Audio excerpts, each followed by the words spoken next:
एक अमीर लड़का था। उसे एक गरीब किसान की लड़की से प्यार हो गया। लड़की सुंदर होने के साथ साथ काफी समझदार थी। एक दिन जब लड़के ने उस लड़की को बताया कि वो उससे प्यार करता है और उससे शादी करना चाहता है, तो लड़की ने कुछ सोचने के बाद उस लड़के को शादी करने से इनकार कर दिया, क्योंकि वह गरीब परिवार से रिश्ता रखती थी।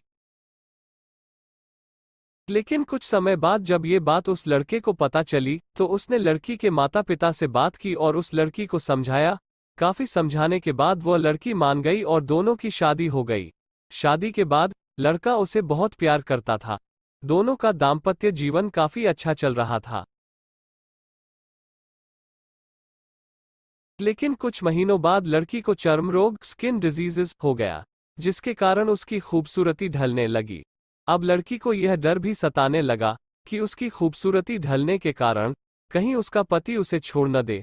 लड़की उस चर्म रोग को ठीक करने का हर संभव प्रयास कर रही थी।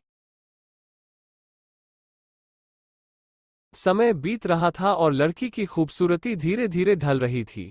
एक दिन वो लड़का एक काम से दूसरे शहर गया।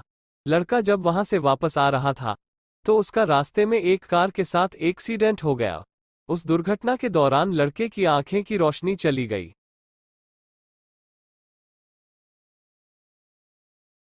इस दुर्घटना के कुछ समय के बाद उनका जीवन फिर से सामान्य और सुखी बीतने लगा।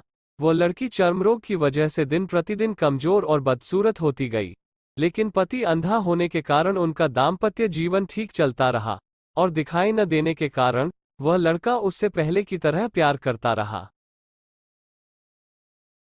कुछ सालों बाद बीमारी के कारण उस लड़की की मृत्यु हो गई।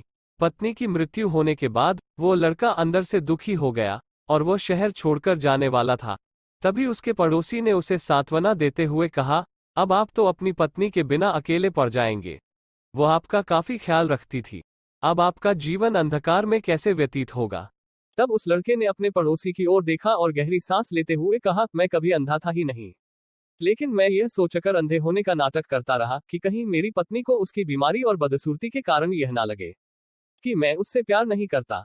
इसीलिए मैं इतने सालों तक बिना कुछ कहे हुए अपनी पत्नी की खुशी के लिए अंधा बना रहा। यह बात सुनकर पड़ोसी की आंखों से आंसू छलक आए और वह लड़का वहां से उठकर चला गया।